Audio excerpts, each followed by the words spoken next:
It's Thursday, August 10th. I'm Matt Harmon. Welcome to the Yahoo Fantasy Football Show presented by Toyota. It's a hell of a day to talk ball, and joining me to do just that is fresh off vacation, fresh off the golf course, fresh off probably dominating the greens.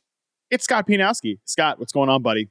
Yeah, I don't know if I dominated, but had a great time in Petoskey, Michigan area. Shout out to my buddies, Larry, Dunn, and Steve, who are still golfing in the UP and in Wisconsin as we speak. Had an awesome time. Hit some good shots, hit a couple of shots that we will not speak of, but recharged and ready to talk fantasy football with my man, Matt Harmon. Hey, man. Well, your buddies are still out there on the golf course, but it's time for us to get serious, pal. No more golfing for us, because these things are coming up here. The drafts are coming up for people. You and I are talking about our drafts going on right now.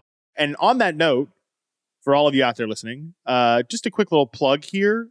We published this week on the website the 2023 Fantasy Football Draft Day Blueprint. I wrote the piece, but it's kind of a combination, a big megazord, if you will, of everything the boys have done this offseason. A bunch of pieces in there. Great stuff from Scott that I pointed to. I mean, multiple things from Scott about how he's got my gears turning differently this year. Great pieces from Andy. Great pieces from Dalton. A couple great, awesome pieces from our new writer, Jorge Martin, who was on the show earlier this week about running backs. It kind of goes macro to micro. You're looking at the big picture of stuff for fantasy this year, all the way down to like my guys and the guys you can't leave the draft without, all that sort of stuff. So the big wigs here at Yahoo want me to tell you, you are not allowed to draft. You're not allowed to get on the clock until you read this piece. So please go check it out on the website. Again, great stuff from everybody here on the Yahoo Fantasy team. But with that, Scott, we don't have any news to talk about here before we dive into our tight end positional preview episode. How lucky for you, buddy. Right off vacation, you get to talk about tight ends. But I do want to just ask you real quick. It's preseason or training camp depth chart week here. A lot of them got dropped yesterday afternoon. And, I mean, Scott, preseason depth charts, that is when you know, like, fantasy football season is back. The overreaction to preseason depth charts. I wanted to think of just if you had seen any funny ones. I brought a couple funny ones to the table. I mean, it's always like an eye-rolling exercise. For sure. And some of those depth charts could be done by the intern. They can be done by somebody. Teams don't take them seriously. They're certainly not binding. And we know that and the depth chart, to me, it goes hand in hand with what the coaches and what the players say at the podium, the sound bites. Anything that's explained in a soundbite by what else is he going to say, just throw it out the window. And I know everybody's in the best shape of their life and everybody's going to make the Pro Bowl and make an MVP run and win the rushing title and all that stuff.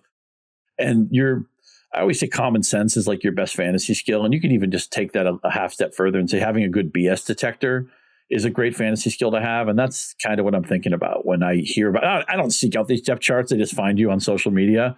And they become things that are talked about. I haven't found any depth chart notation that I've actually seen as an actionable event. Speaking of up on the podium, I did think it was hilarious. You talk about like the coaches don't care about these. Sometimes it's an intern doing it.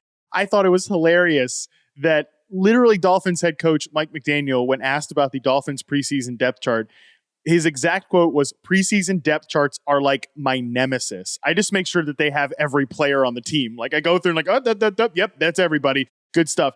Three funny ones, though, Scott, I did get a laugh at when I saw them on social media. Number one, Zamir White listed as the running back one for the Las Vegas Raiders.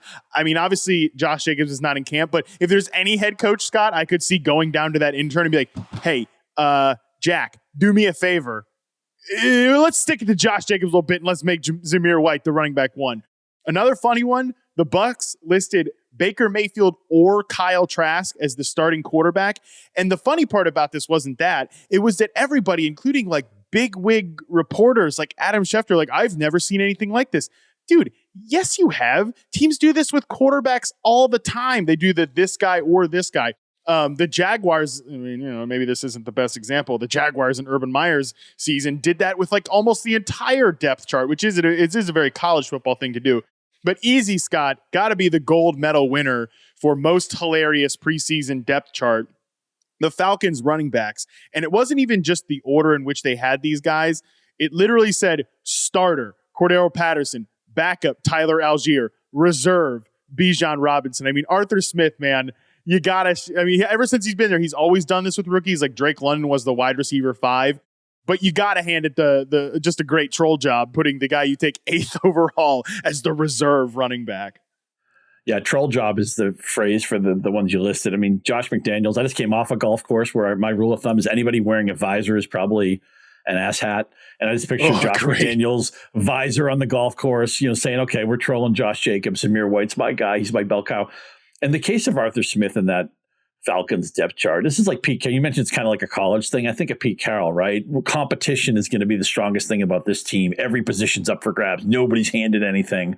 And they're just saying, okay, Bijan Robinson, yeah, you're the hot shot. You got to earn your stripes. You're the running back 3 right now. We all know that on opening day, he's going to have 20 touches and the Falcons are going to run the ball into the ground. To the point, we'll talk later, what does that mean for Kyle Pitts? Because it was such a run-heavy team last year. It probably will be again. But you would never invest that much draft capital in Bijan Robinson and not start him unless something went horribly wrong this summer. And we haven't heard anything similar to that. So you take this all stuff. It's with a grain of salt. It's something to laugh about. Again, when it becomes an actionable event, we'll let you know. But I haven't seen anything that comes close to that.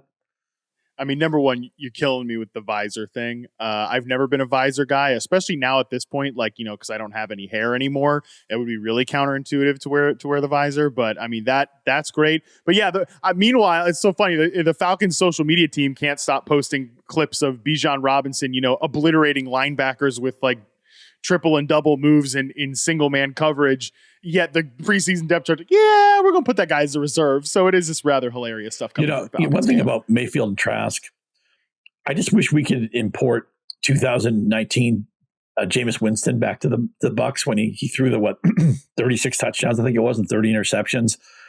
That's what this team needs, right? I mean, last year Brady threw well over 700 passes. I think they might have set an NFL record for pass attempts. This year they're going to try to hide their quarterback, whoever it is, and it's going to torpedo Mike Evans. It's going to torpedo Chris Godwin. They need a hair on fire quarterback. They need Ryan Fitzpatrick back on this team. They need Jameis Winston back on this team. Somebody like that who's just going to play YOLO ball. I'm not using the acronym I want to use, but just, YOLO ball, throw it up. If my guy catches it, fine. The other team runs it back for a pick six. Hey, we're on offense again. That's what Tampa Bay needs. They don't need Baker Mayfield or Kyle Trask. They need somebody who's going to just play to the excitement and just throw the ball to your guy, throw the ball to the other guy. Who cares? Let's just see 70 points go up on the board. The worst part about that is that like Baker Mayfield thinks and plays like he is that guy, but he's not that guy, which is why, when I've heard Dalton make this case, a couple like my buddy James Coe has made this case to me. He's like, it's Mike Evans. How can you have him this? It's like, well, did you remember who wrecked DJ Moore's season last year? Do you remember who that was early in the year? Do you remember Mayfield? Yeah. Yeah, it was B Mayfield. So I think, Scott, we're on the same page that if we had control of the Bucs preseason depth chart, we would just put an N in front of that or. I would prefer Baker Mayfield nor Kyle Trask, and let's get anything else going here. But I guess we have to hope Kyle Trask is functional. I think Evans and Godwin at current ADP are undraftable. I'm not even remotely considering them. I hate to say it because I love both those players, but I have never once been tempted to click either Chris Godwin or Evans is going Mike to the Evans. Hall of Fame. Evans is going, and Chris Godwin is a heck of a player. He has been the moment he left Penn State. And as Andy said when we did one of our mock drafts, I mean, wide receiver gets thin pretty early, so we're looking for some good values where those guys fall. But it's all downside, man, and they're going to lose. And I'm sorry, I got the Demi Moore raspy voice from 1995, another movie reference that you won't get, but they're going to lose 150 pass attempts from last year. This is going to be a sad offense to watch. I mean, I guess you can talk yourself into Rachaad White maybe, but Tampa Bay is going to be no fun this year. And it's interesting because that's such a weak division. They got good outside of division schedules. So I'm kind of talking myself into the Saints and the Falcons because I'm seeing who they're going to play every week. So you think, well, can you talk yourself into the Buccaneers? No, I cannot talk myself into the Buccaneers. I can talk myself out of the Buccaneers. Pretend they don't exist on draft day. If you want White, that's your business. Ignore everybody else. At ADP, I'd rather try to talk myself into one of the Panthers receivers, and I don't. And that's probably the worst receiver core in the league, unless my dude Jonathan Mingo takes like a massive step. So we will see on that one. But that's enough for preseason depth charts. That's certainly enough. Certainly enough Tampa Bay quarterback talk. Let's get into it. It's positional preview week here on the show. We are talking the tight end position today. Everybody's got such a sad, nasty taste in their mouth about tight ends last year. We'll try to figure it out here. What we're going to do, So we're going to start with a wide angle view at the position, everything you kind of need to know from a high level standpoint about the position here in 2023. We highlight the guys we disagree most on, and then we pick the guys we think can make a leap in 2023, maybe try to save this tight end position. And we wrap it all up by picking, quote, our guys at the position this year. So Scott, let's start with a wide angle view of the position. Where are the strengths, where are the weaknesses? And after a really rough year from tight end, I mean, to the point that it was like let's have an existential crisis. What do we do with tight ends in fantasy? You know, I'm not in on that talk, but some people are. Where do we stand with the position as it comes in here to 2023? You know, I think a strength of this position, and it's going to sound a little bit odd because Travis Kelce obviously dominates and he's entering an age 34 season. But I think most of the talent of this position is in a good age pocket where you can tell yourself a story that they're on, their arrow is pointed up, they're on the escalator, they haven't had their career season yet. I think that's a strength of the position. Also, I like that whenever you feel like taking a tight end, there's usually a tight end who slots around the round that you're thinking about it. So there's a spacing to it, a cadence to the tight end position that I like. Now, the obvious weakness is that if you don't get Kelce, and I think the only other player who enters this conversation for me is Mark Andrews. Talk about guys who you could tell yourself a story. They have plausible double-digit upside for touchdowns. Everybody else, it just feels like a reach. It's like, oh, man, I'm taking DJ Hawkinson at ADP. It sounds really rich. He could score 5 touchdowns. George Kittle, he could be 4th on his team in targets. Kyle Pitts, he's submarined by his own offense's infrastructure ecosystem drink. So what's going to happen is this. If you're going to take an early tight end, one of the vanity tight ends, I think you're going to feel like you're playing a man down at running back or receiver. If you take one of the middle class or the third tier tight ends, you're going to feel like, man, did I get any upside here? But that's okay because there's only one Kelce. There's only one Mark Andrews. And so I'm just looking, my ethos at this position is probably going to be, can I draft a player who can hang with everybody else and be a plausible top 10 guy, maybe a top 5 guy? That's why I'm trying to do a tight end. I'm not trying to win the league at tight end. And I get it. Last year, Kelce was one of the quote unquote league winners, one of the Yahoo MVPs. He showed up on the highest scoring Yahoo teams. That's great. I'm not going to probably play that way as great as Kelce is. I'm just looking to make a par, use a golf analogy. I'm trying to make a par at the tight end position, not make a bogey, hang with everybody else, and I'll win the league by dominating the wide receiver room. Get those 3 receivers who start themselves. I'll win the league by being shrewd with my running backs or hitting on the right quarterbacks. You don't win your league at tight end because there just aren't league winners at this position. I mean, every conversation we've had about a position this week, it all flows together, obviously, because you're drafting a team here, right? And this is the position where I've struggled exactly like you said, where my biggest thing this season, as I've said, is that I think it all starts at quarterback. Do you want to go for one of those high-end quarterbacks or do you want to wait? Because if you go with one of those high-end quarterbacks, you are sacrificing at the running back and wide receiver position. And I am sometimes willing to make that bargain for the elite quarterback and sacrifice at the running back or wide receiver position. I struggle at times to do that same thing here with tight ends. And that's why I haven't ended up with a lot of Kelce. It's why I haven't ended up with a lot of Mark Andrews, even though I really like the Ravens offense. And it's why I haven't ended up with really any TJ Hawkinson. Like those are the guys to me, they're the top 3 this year that I've struggled with. And if you just look at consensus ADP, even George Kittle, I love George Kittle, but he's going 44th overall in consensus ADP right now. Those guys are all top 50 picks. They're sort of, I don't want to say full red light players, Scott, but they're guys that I really struggle to draft because I just can't justify sacrificing at the running back, wide receiver, and quarterback position to take one of those players, even if I do like their outlooks this year. Kittle, to me, symbolizes the biggest gap between real life value and fantasy value. He plays with this joy, this joie de vivre that I love. He's a guy who, if they told him, look, George, you're blocking 60 times today, he'd be like, great, let's kick some ass. Let's run for 300 yards. He wouldn't care. He could easily be 4th in targets on this team.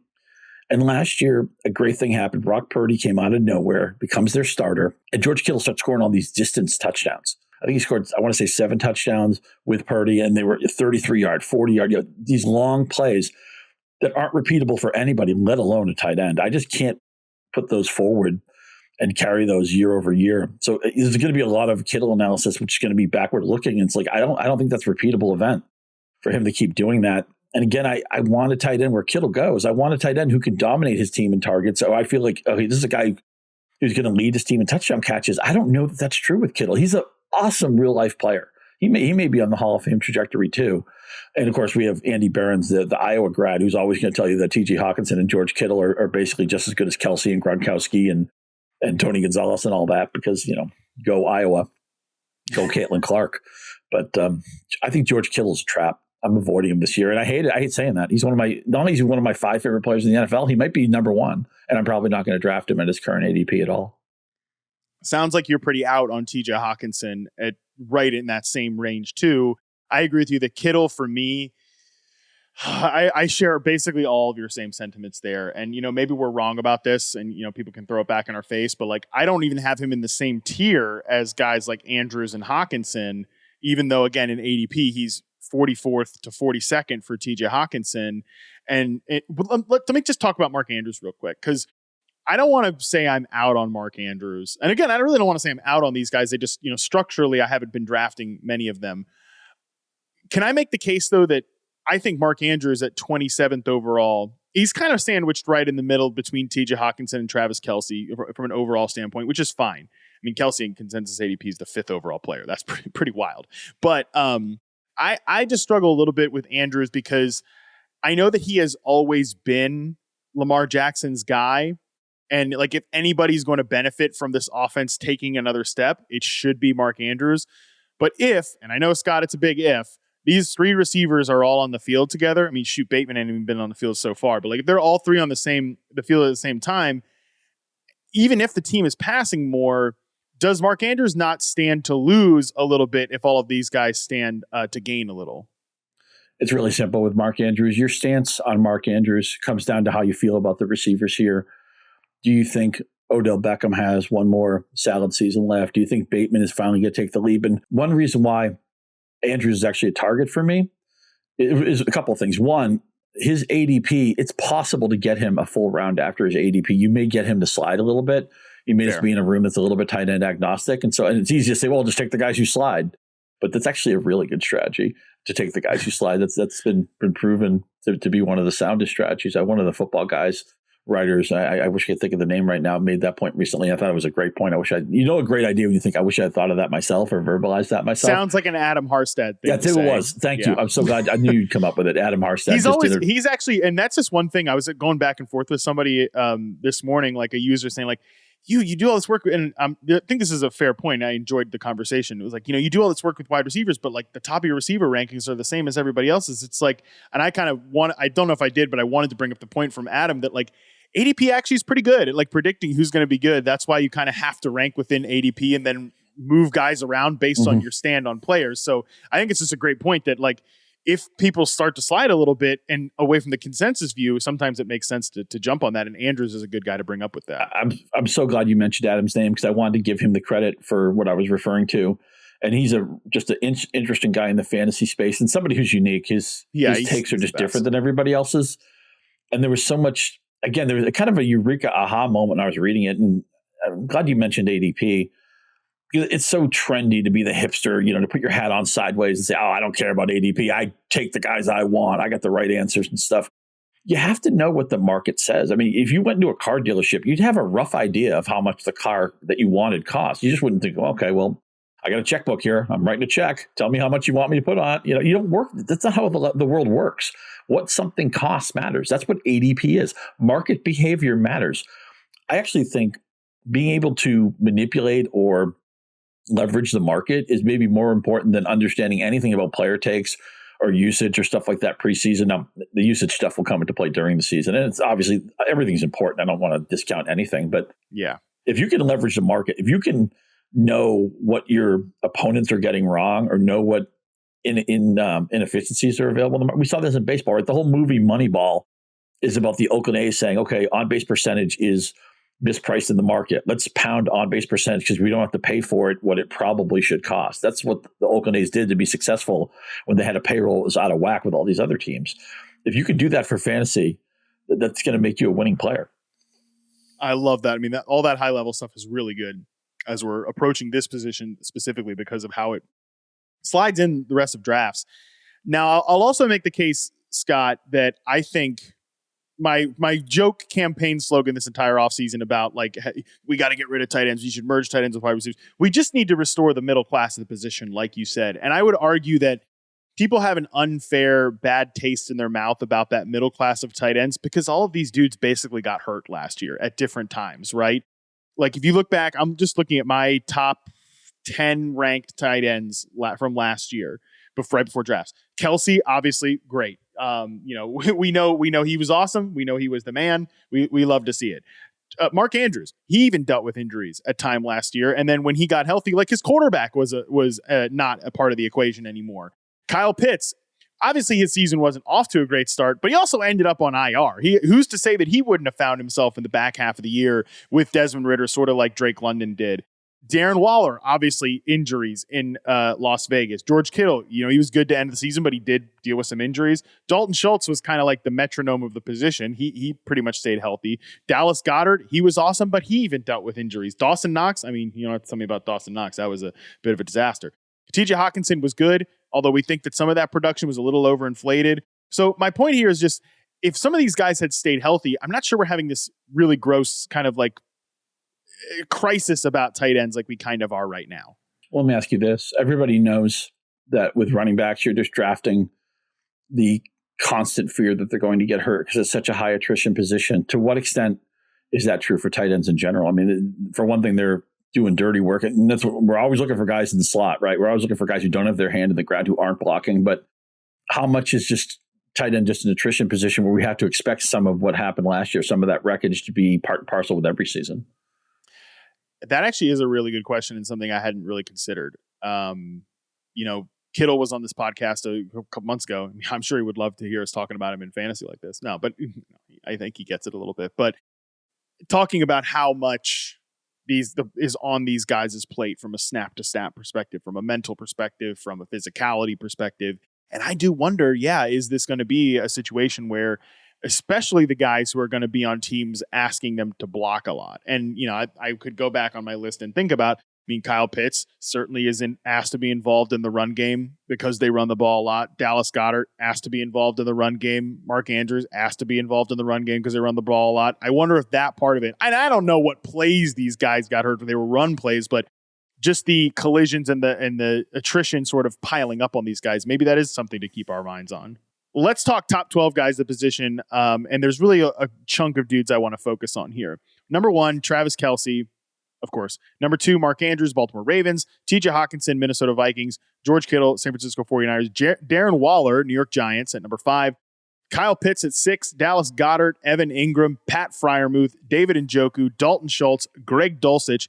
Scott, I want to ask you about this 6, 7, 8 range here. Kyle Pitts, Dallas Goedert, Evan Ingram. Any hesitation with any of these guys? And I guess specifically Kyle Pitts. Every fantasy writer seems to hate Kyle Pitts. I think Kyle Pitts is a really good player, and I really like the Falcons offense. So what's your temperature on getting back on board with Kyle Pitts, who was going really high, as like the tight end 3 last year? Now you don't really have to pay that price for him. He's the 61st overall player off the board. It's going to be an offense. Even if Desmond Ridder is a step up over the Mariota show or the last legs of Matt Ryan, it's still going to be a top 5 run team. They're going to pound the ball. I think their defense is actually be better too. I think they can win a lot of boring games, a lot of games that you're watching that 8 box and the Falcons game ended 20 minutes earlier than every other game. And also Kyle Pitts, maybe he's not going to lead that team in targets, and you really need the volume with him because they haven't been able to unlock him as a touchdown guy. The player in this little pocket that I want is Dallas Goedert, who the last 2 years, 10.6 yards per target, and they've had a 123.1 rating when they've targeted Goedert, which is just through the roof. The touchdowns haven't been great, but he's getting better. Jalen Hurts has taken significant strides his last 2 seasons. And even though they have 2 really talented receivers, it's still a narrow tree. They don't throw to a third receiver. They don't throw to their backs a ton. Now, Hurts obviously will run a fair amount, but I think Goedert, I said in the Fearless Forecast video that I think he's going to beat his ADP. Maybe he doesn't smash it, but I think you're actually going to get, he's going to be a top 3, top 4 tight end, and he's not drafted as such. So when I'm looking at these 3 players, the guy I'd be circling and targeting would be Dallas Goedert. I like that. I have Evan Ingram like kind of a next tier down, and I think about like Dallas Goedert as kind of a boring pick in a weird way, but not only does he have that safe target share alongside those receivers, they also have like specific plays for him. Those tight end screens that they do, which are just great man coverage beaters. And Dallas Goedert is like, that's why those yards per target are so high, because he just murks dudes on those plays specifically. So he's a guy that's not like an exciting click, I guess, at this position, but feels very safe, and a guy that I kind of feel like, yeah, he should be like the tight end 5 off the board, and that feels really good for me. It's funny to say he's not exciting, because when you watch him, he's very exciting. He's exciting, yeah. But what's not exciting is that he hasn't had a ton of volume. He hasn't had a ton of touchdowns. And one thing that was hard for me to kind of forget I saw was 2 years ago, his best game of the 2021 season was when Gardner Minshew started. And it just made me wonder, well, just maybe him and Hurts just aren't on the same page yet. But that's going to happen. Hurts has gotten so much better. Hurts went from, is he even an NFL starter? Is he kind of a gimmicky player? To now last year he could have won the MVP, and they came within 1 or 2 plays of winning the Super Bowl. And I still think 1-53, it might be their best roster in the NFL. So I know there's been this quote unquote Super Bowl curse, the team that just lost the Super Bowl, which I think is a lot of gobbledygook. I think the Eagles already have 12 wins in the bank, and I can't wait to watch this team. And you have to come away from your draft portfolio with some Eagles, man. You're not going to want to sit this out. Fortunately, there's a lot of ways to get invested in this team. Philadelphia's going to the moon, man. You want to be on this ship. And again, Goddard's efficiency is so good. All you have to tell yourself a story is, if his opportunity just goes up the slightest bit, he can easily beat his ADP. I don't think he can smash it. I don't think Dallas Goedert has like tight end 1, tight end 2 upside, but I think there's an excellent chance that you'll get your investment back plus a little bit of profit. Yeah, I think there is a little bit of profit there, which is key at this position. And we'll again, I talked about this being a position you're trying to make a par. And look, and I get it. Somebody's going to say, well, I had Kittle the season he broke out. I had Andrews the season he broke out. And by the way, the year Kittle broke out, I will say with pride that on the Breakfast Table, a podcast I used to be on with Michael Salfino, we were pounding the table saying George Kittle is like a screaming giveaway. And people are like, oh, his snap share is not that high. It's like, well, he's so good, his snap share is going to go through the roof. They can't keep this guy off the field. And Andrews, Andrews was a receiver in college, right? I mean, one of those Oklahoma guys.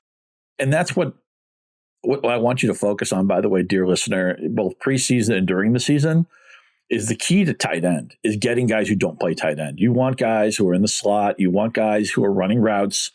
And that's what you're focusing on. Okay. I want you to when you're looking for pickups, and think, okay, how not snaps can be misleading, because if you're on the field and you're blocking, you can never catch a pass when you block. That's the way the NFL works. You want your tight end in the slot. You want your tight end running routes. So focus on, and obviously you want the opportunity at the goal line. That's important too.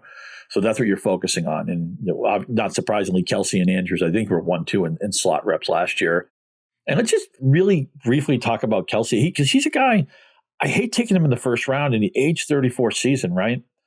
But then you look, well, Patrick Mahomes is going to get there somehow. He's going to get his 4,500 and 40 touchdowns somehow. And if you can't tell yourself a story that you love any of the Kansas City receivers, see, that's where I am with the Ravens. Every time I hear a Ravens note about Bateman or Beckham, it seems like it's a negative note. Zay Flowers is a rookie. I don't know if I should expect miracles right away. So part of my enthusiasm for Andrews is just inflated because I'm not on board with the wide receiver room. And I think there's going to be a lot of divergency there. I know you and I don't agree on that. And I feel uncomfortable disagreeing with the wide receiver guru on that. But that is what it is. I think everybody can look at the Kansas City wide receiver room and be scared of it. And so maybe Travis Kelce is going to justify going 5th or 6th or 7th in some drafts. That's never going to be me, but I'm afraid it might beat me. I am, in the way that I'm optimistic about the Ravens. I think that I agree with your point, though, about the Kansas City Chiefs. I like Sky Moore. I'm drafting a lot of Sky Moore, but I'm expecting Sky Moore to go as like the 50th receiver off the board and maybe be the 24th receiver in fantasy. And then I don't think, MVS is going to play. He's going to play the most snaps probably at the position, him and Sky Moore, and he's just not a target earner. He's not a guy that's going to get fed a bunch of volume. MVS is a fantasy disruptor. He plays enough to take stuff off the table but he'll never produce enough to be fantasy playable. He just gets in the way of other guys we want to get the stats. And but in a way, though, he has this role that, like, every now and again, if you're really desperate, you'd be like, well, MVS runs the most routes on the team. It's Patrick Mahomes. And, like, if he catches one, it's going to be for 50 yards. So that, like, adds to the fantasy irritation that you're talking about. He could be a DFS punt play if you have studs everywhere else. You're like, okay, if this is the week MVS catches a 67-yard touchdown, I'm going to win my DFS contest. Maybe that you can tell yourself that story. But he won't have. Not only will he not have enough boom games to be a seasonal weekly guy, but they'll be so hard to project. But I think we're on the same page with Kelce, where we have enough skepticism with these other receivers like Justin Watson and Rashee Rice. And I mean, Justin Ross, if he makes the roster, that's a win. I don't think those guys are commanding enough targets. And I saw no sign of decline from Kelce last year. So that's why it does make him an interesting guy to talk about. But you mentioned, Scott, like playing from the slot.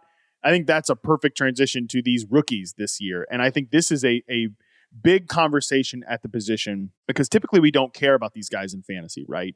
Again, to mention the conversation with George Kittle from a few months ago about why it's hard for these rookies to transition to the NFL. But I see 3 rookies this year that are just going to moonwalk into being day one starters with their offense.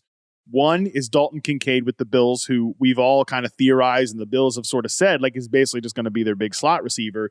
Andy's new favorite player, Iowa tight end Sam Laporta with the Detroit Lions, and quietly Luke Musgrave with the Green Bay Packers. You know, we think usually, oh, these rookie tight ends are going to be blocked by some veteran blocking tight end. Well, Luke Musgrave's competition to start at tight end is another rookie that was drafted later in Tucker Kraft. Based on our rankings, I'm kind of buying into these rookie tight ends, and I think, Scott, you're a little more conservative, so let's try to find the balance here. And I'm not saying I'm all in on all these rookies, but what do we do with these guys? Are we betting on outliers a little too hard, or do any of the 3 really stand out as a good bet this year?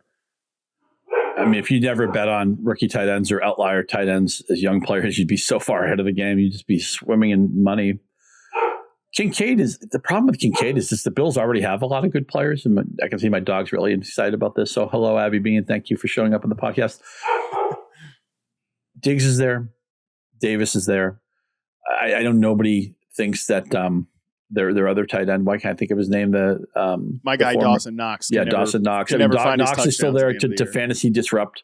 Not that he's going to be great, but he's going to get his 520 yards and 5 or 6 touchdowns. So it's just, and Josh Allen will run for some touchdowns. It just, how many pieces can you cut up that pie? Of the 3 guys you mentioned, if I was going to draft any of them, it would be Sam Laporta, because I think there's a screaming opportunity here. St. Brown's terrific, and I will draft him proactively. I will certainly try to be overweight on him when this draft season is over, but they're not going to have Jameson Williams for a while. And they haven't, obviously Hawkinson was left last year. They still kind of threw to their tight ends, but it was a platoon approach after Hawkinson left. I think Laporta has a sneaky 650 and 6 season in him, maybe. But if that does it for you, and none of these guys are going to be home runs. Just Kincaid won't get on the field enough, and there's just too many guys in front of him in the pecking order. And what's going to happen when Kincaid pops is people are going to start taking their victory laps. Oh, that's why I loved him in Dynasty. That's why he's a buy in Dynasty. That's one of my least favorite ways of hacking, saying, "Oh, you can't play him in seasonal, you can't pick him up, but he'll be good in 2 years, and I'll be right then, and I'll victory lap then." Kincaid's a monster. It's just, it can't happen right now because there's too many people ahead of him. I think you can get him to like 80 targets, but that might be a stretch. And the concern for me, and I have Kincaid at tight end 12, which is basically like you can take him as like the last person to be a tight end like drafter. Go ahead and draft him, because I think at that late, I'm not necessarily trying to hit par. I am trying to hit that hole in one. I am trying to hit an upside bet there, because I'll just move on to the next guy at that point. Sure. But with Kincaid, I think the concern, and I think I've expressed this on the show before, is that they're going to get into the season and it's like, okay, the tight end as the slot receiver sounds much better in June, July, and August than it does in September, October, and November.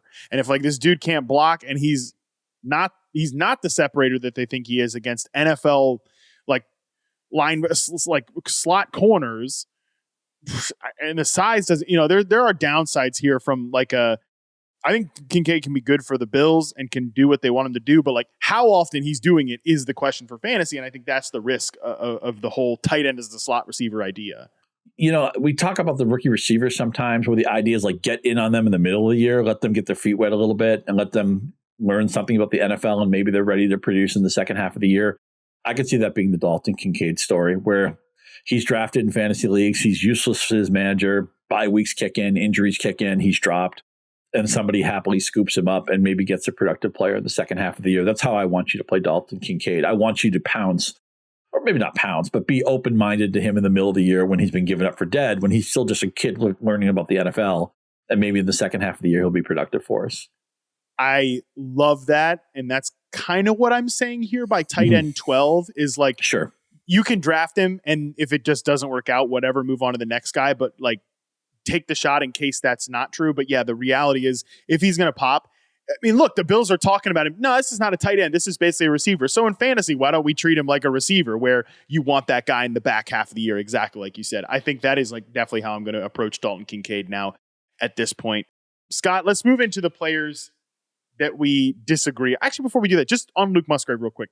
Probably only a best ball guy just because we didn't mention him, but he is going to start at tight end for the Packers. So just keep that in mind with Luke Musgrave, a guy that he might fit into this back half of the season type thing if Jordan Love is actually any good, which we don't know.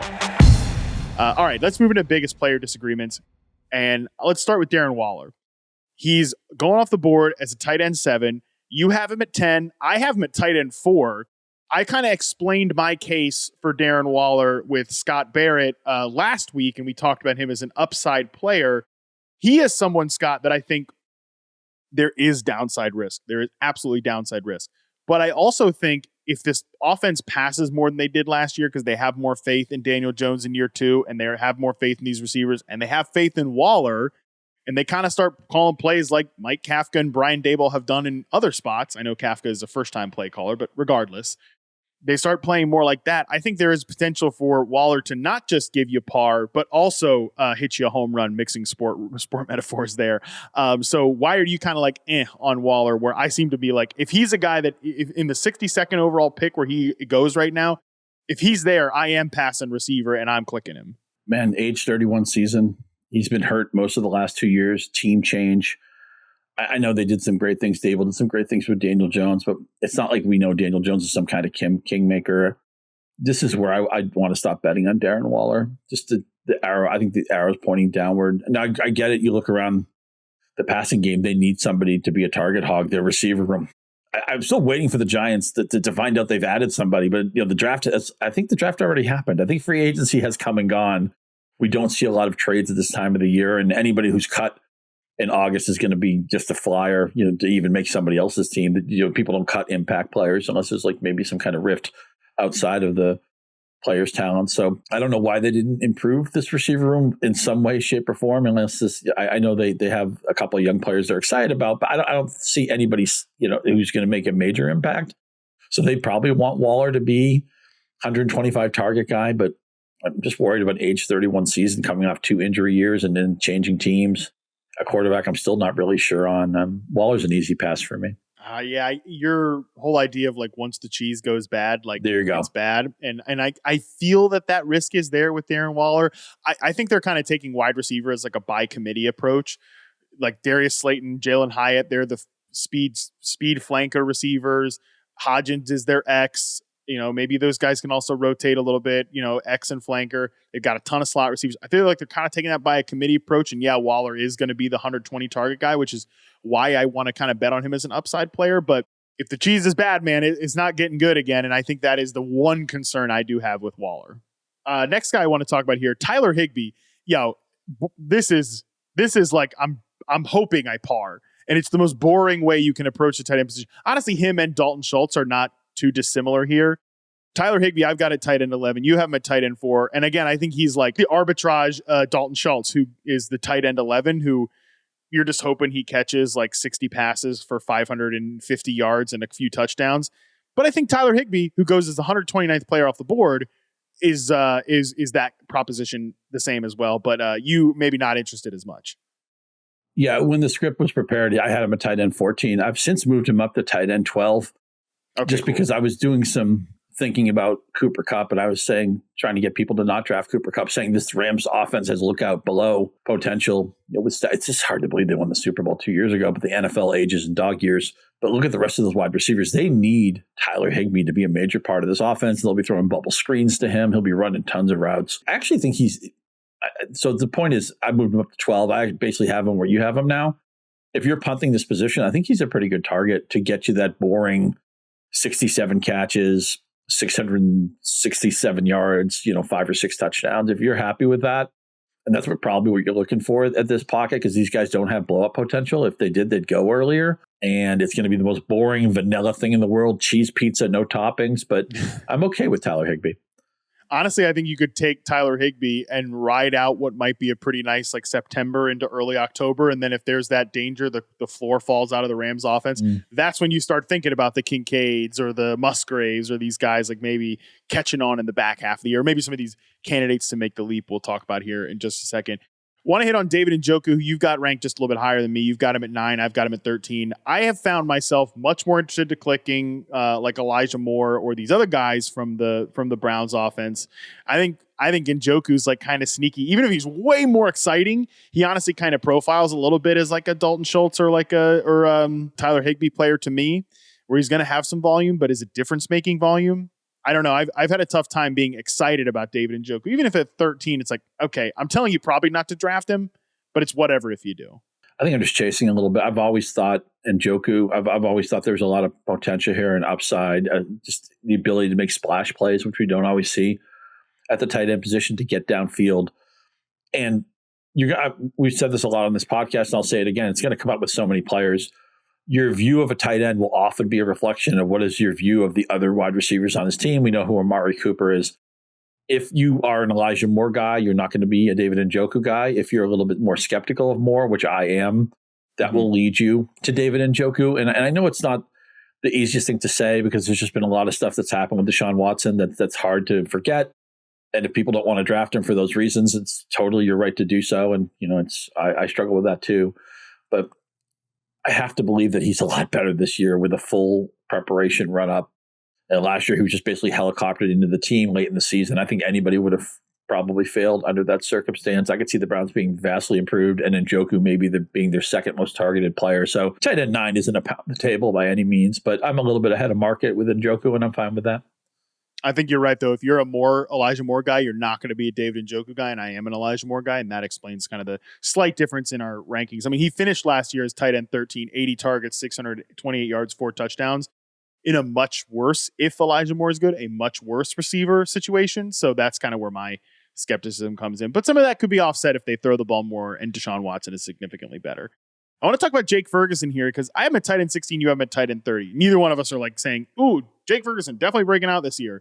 But I do kind of think if you're punting tight end and you're also wanting to tell yourself a story that this guy has some ceiling, I do like Jake Ferguson a little bit as a guy that, size-based player, comes from Wisconsin. Like he's big tight end, baby. How many good big tight ends have there been in the NFL? I still completely do not buy that the Cowboys are just going to run the ball, right? I think they're going to be an 11 personnel team. They're going to throw the ball a lot. They have 3 good receivers if Michael Gallup gets back on track. And I think Jake Ferguson, Luke Schoonmaker, the rookie tight end that they draft, he's like barely, I don't think he's going to play almost at all this season because he's had an injury-riddled offseason. I think Jake Ferguson is walking in there as like an 80% snap player, and he's going to run a lot of routes. A nod to the established run guys. I'm going to capitulate a little bit. I actually have Ferguson ranked too low. I'm going to move him into the, say, 21 to 24 range, which will still put me under the Harmon market, but I think you make good points. I'm also worried that maybe Michael Gallup just isn't a thing, but unfortunately for Ferguson shares, they have a dominant running back, they have a dominant receiver in CeeDee Lamb, and I do think Brandon Cooks, who kind of silently quit on the Texans last year, he's engaged again. Players want to be on teams where they have a chance to win something and the season isn't over before it starts. So I think Brandon Cooks is a nice value right here. I'm actually in on Dak Prescott as well. Ferguson is a good last round pick, or your tight end gets hurt in the next few weeks and you pick somebody up and you percolate towards Ferguson. As you mentioned, it's the opportunity is whatever we thought it was 2 or 3 months ago. It's probably gone up because there's injuries in this room as well. So he's probably looking at that 570 yard, 4 to 6 touchdown season. That's perfectly in play. Mike Gesicki, you're at tight end 16. I'm at 25.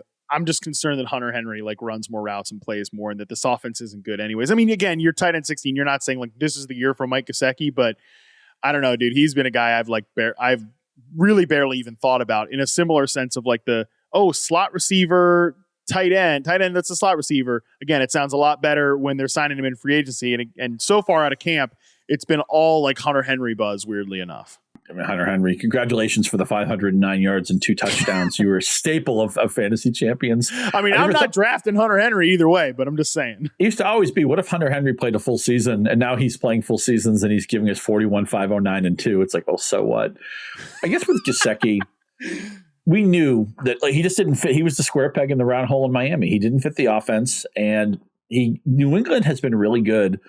We always talk about, they draft horribly at receiver, and it's not just N'Keal Harry, but it's a million guys they've drafted who haven't worked out. Although the year they picked N'Keal Harry, they had some other guys they could have taken. We've said this a million times. It will never not bother me. But one thing the Patriots are usually really good at is scouting other people's players, especially in division. And how many times have they added Danny Woodhead or Wes Welker, somebody who has been overlooked or underutilized by one of their opposing teams? I think Belichick just loves sticking it to the other guys. Like, oh, okay, you didn't know how to use this guy. We'll use him. Watch us. So I think there might be a little bit of internal incentive. Especially in the division, right? Danny Woodhead had moments with the Jets. Right. Mike Gesicki, Dolphins. Wes Welker, Dolphins. For sure. So, yeah. Definitely an in-division motif there. You get the Penn State connection, right? Gesicki and Bill O'Brien. And what do we want? We wanted just an adult in the room. I've actually kind of flipped a little bit on Mac Jones. He was so bad last year, and then he turned into Grayson Allen with all those cheap shots after he'd throw a bad interception. It's like, stop being that guy. But Mac Jones was solid as a rookie. And Bill O'Brien, say whatever you want about him as a head coach. He's a really good offensive coordinator. Some guys like Wade Phillips, some guys like Norv Turner, they're just meant to be coordinators. I wonder if Bill O'Brien's one of those guys. And the clown car that they had last year, Matt Patricia et al., the offense, the players didn't believe in it. And of course, you're not allowed to really talk back in the New England camp. It's not allowed. They finally have an adult in the room. Gesicki's not going to be a league winner or anything, but he's somebody, if you're looking, I know it's, again, the cheap best ball hack. In managed leagues, you're looking for upside in your late round picks. In best ball, if you can actually find just a contributor in those late rounds, that's useful. And that's where I would love to target Gesicki. I think he's going to get 650 yards here. He's a receiver. He'll get a lot of slot reps. They don't have a great receiver room. I'm curious if you like any of the Patriot receivers where they cost right now. Mike Gesicki, I think he has an outside chance to lead this team in either catches, yards, or receiving touchdowns. I think that's all on the board for him because they need him so badly. Because look at what they're playing. Devontae Parker and Juju, those are the right answers in New England. Thornton's had a horrible summer. He's like undraftable right now. I think Mac Jones is going to be better because he's going to be coached better. And I think Mike Gesicki they brought in to use. I think he's going to have a good season. He's going to be a receiver. The fact that him and Henry play the same position doesn't matter to me because they're going to use him so differently. It's going to basically be like Gesicki's in the wide receiver room. Fair points, honestly. You're kind of causing me to think like maybe I'm a little too low on Gesicki. Devontae Parker, by the way, probably the only interdivision I'm going to get this guy going where you couldn't get him going guy that didn't work out. Because, Danny Woodhead with the Jets, Wes Welker with the Dolphins. Maybe it's Gesicki with the Dolphins here as well. Tyquan Thornton. I mean, my God, I can't believe there was Tyquan Thornton hype at one point in fantasy circles. There was. It's dead, though. R.I.P. Tyquan Thornton hype 2023. Yeah, that was fun. Okay, let's talk some candidates to make the leap here. I want to really focus in on these first two, and then we'll grab bag all of them. Breaking news on the podcast right now, though, Scott. Rashad Bateman activated from the PUP, so you're getting scared about this Mark Andrews takes. Bateman's back, baby. Wow, I'm predicting a 2-round ADP jump just from the perception, steam that's been generated. Oh yeah, well, great. Maybe it'll work out this year. Okay, the two guys I really do want to talk about: Greg Dulcich with the Denver Broncos and Chig Okonkwo with the Tennessee Titans. Talking about Greg Dulcich here, man, because he's a guy I actually think could be. I love your point about how he's had a year around here. I'm skeptical of all of these Broncos receivers, except Marvin Mims, who I like. He's rookie. But Dulcich is the one Broncos pass catcher I think that I like clicking on. And by the way, I think he could be very much like he's in the slot all the time. They signed Chris Manhertz, who's basically, he was the 6th offensive lineman that Darnell Washington wants to be in Pittsburgh before it was cool. That guy only blocks. And they traded for Adam Troutman, who was from the Saints with Sean Payton, who's an inline tight end. Like, is Greg Dulcich just the Broncos slot receiver? I think so. And we know that they soured on Cortland Sutton. They tried to trade him. He's not that important in their plan. He's going to have to be because they've lost Hamler and they've lost Patrick. And I know we don't agree on Judy. I like the way he finished last year. I like the fact that the team prioritized him with his new contract, or at least the next year of his contract. It comes down to, I mentioned Watson earlier. I just can't believe Russell Wilson is as lousy at football as he was last year. And this is kind of a combination of the Watson take and the Mac Jones take, where there's adults in the room now. Sean Payton is obviously one of the best offensive designers we know. I don't think he takes this job. Look, they'll get their own guy if Russell Wilson flames out. I get it. But I don't think Payton takes this job if he wasn't somewhat confident that Wilson could be fixed. Now, granted, part of what you get with offensive vanity is that you think you can fix anybody. And so I don't think there's no quarterback in the league. I'm sure Sean Payton probably looks at Baker Mayfield and thinks like, okay, I could get him to play like he was supposed to play when he was drafted out of college and all that. I mean, it's just part of what makes these guys great is they're so supremely confident in what they do. But it's a narrow tree. They need Dulcich to run routes. I liked what I saw last year on a sinking ship. I thought he actually had fantasy relevance at the end of last season. He's a target guy. He's somebody who, again, you have to be realistic where he goes. He's not going to be like the tight end 3 or something, but he has a decent chance to significantly outkick where he's being drafted because you can tell yourself a story. He could be number 2 on this team in targets. I think that's in play for Dulcich. I want you to circle him and target him at current ADP. I think he's a 2 or 3 round value. Again, it comes back to the disagreement on the Judy thing, but I think he could be number 1 on this team in targets. And might not be good news for the Denver Broncos, but I think he'd be number 1 on this team in targets. And I get to tight end 8 in consensus ADP. Evan Ingram, and he's not going to be number 1 on his team targets. It's like 0% chance. David Njoku, 0% chance. Pat Freiermuth, I like Pat Freiermuth. We'll talk about him in a second. 0% chance, though, he's going to be the number 1 target getter there. Maybe a 5% chance. Dalton Schultz. He could be the lead target leader. I hope not. He better not be, right? He better not be. Cole Kmet, no. Greg Dulcich, though, 121st overall, tight end 13. He could be the team's target leader. And even after that, like Dalton Kincaid, he's not going to lead his team in targets. Tyler Hibgee, no. Chico Okonkwo is the next guy off the board here, tight end 16. And let's just transition right into him. He's not going to lead his team in targets. For me, Scott, I think when DeAndre Hopkins signed with the Tennessee Titans, I think you can only make a stand on either Treylon Burks or Chico Okonkwo, which I didn't think was true beforehand. I think you could like both guys. Where do you stand now on Chig, who I do think has playing time concerns, like how much is he going to block, all of that type of stuff? Yeah, I mean, he's undersized at the tight end position, and he's somebody who makes splash plays. He was making a bunch of 40-yard plus catches last year in very limited playing time. I mean, he only had 46 targets. And when you watched him play, all you thought is, I want to see more of this Okonkwo guy. This guy's good. And we were excited about him. The Hopkins acquisition obviously takes some steam out of it, although I still think Tennessee wide receiver room is substandard. It's one of these things where it's like, don't tell me what the player can't do. Tell me what he can do. Okonkwo can win down the seam. Okonkwo can run by people. Let's utilize that. Who cares if he can block? Because you know what? Your wide receiver room is not good. Even with Hopkins on his back nine, he's, maybe he's not in the 18th hole. He might be on the 15th hole. I'm not drafting Hopkins. I'm nervous that the Chiefs haven't gone bad, but the trend is going in the wrong direction, which is kind of the corollary to that. I just don't know, and this goes back to Sig Bloom and the assumption of rational coaching. The rational coaching would be Okonkwo is one of your playmakers, get him on the field, get him 100 targets no matter what.